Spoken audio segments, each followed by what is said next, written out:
All right, I'm going to show you kind of an unusual arm balance here. This is a lopsided crow, or some people call it funky crow. And basically what this is it's crow pose, but with one elbow on the floor, so it's asymmetrical. And it's an odd pose to come into. It feels very uneven, and it's an interesting pose to hold because it gets you using a lot of the muscles that pull the elbow in toward your side for a little bit more stability. It's a good one to practice. I like this a lot, especially if you practice forearm stands or the lopsided version of the forearm stand. It is very similar to that. So just setting this up from the floor, I'm going to bring myself all the way down to all fours. And then coming into this, and I'll show you a view from the front as well as from the side, but we'll start with the side. So I'm going to bring my right forearm down to the floor. I'm keeping the elbow down, but I'm going to bring my hand into center. And I find it best to set this up with that forearm that's down on the mat, moving toward diagonal in relation to the mat from here. So my right hand's at center. I'm going to keep my gaze toward my right hand. I'm going to slide my left hand back, and I'm trying to slide it back far enough to be able to stack the elbow over the wrist. It's hard when you come into this pose. It's not impossible to balance with that hand near, but the closer you bring the hand in, the less press you have directly into the floor, and it's much more unstable coming into the pose like this. So you're going to have to slide the hand back, most likely further back than you think. Press into the hand. You can have the fingertips pointed forward or rotate to the side. That'll be easier on the wrist. But once you set this up, just look forward at that front hand, tuck the toes of both feet, lift your knees, and then walk your feet in. You want to find some compression, pulling your thighs toward your belly.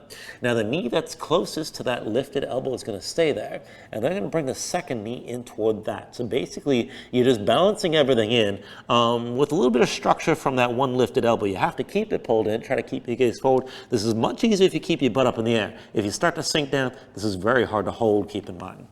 And it's a very interesting pose to get into, and it's a good one to just get used to holding on to the strength of keeping that elbow pulled in. I'm going to show you a difficult transition into that pose. There's a way to come into this from crow directly to that arm balance from there by dropping the elbow once your feet are already up off the floor. This isn't going to land perfectly here, but basically once you're a bit more stable and a bit more strong, you'll be able to adjust for a less than optimal position for the hand and for the elbow. So just to show you from here, I'm going to bring myself down onto my left elbow this time. Yes.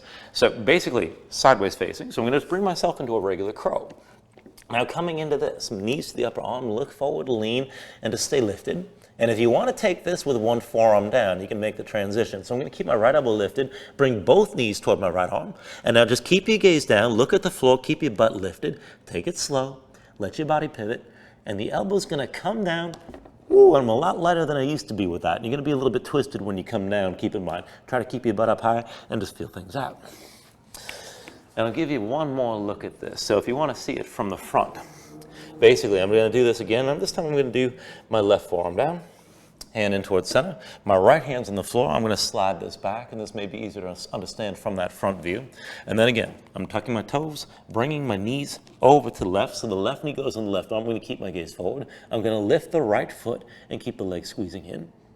And again, you want to keep your butt lifted as much as you can so everything stacks vertically and it's much easier to hold like this. And to see it basically coming in to that transition where I drop the elbow, if you want to see this from the front, I'll take it again, and this will turn me over to my left side. So I'm just going to come into crow again. And just stay lifted. If you keep your butt relatively high, it's easier to move. So I'm going to bring both legs over toward my right arm, and then twist. Keep your gaze down. Keep everything pulled in best you can. Keep gripping the floor. Take it slow. And once the elbow comes down, just try to stay lifted as best you can. And it's not an easy move. It took me a good bit of practice not to crash all the way down. And that is the lopsided crow, or funky crow, whatever you want to call it.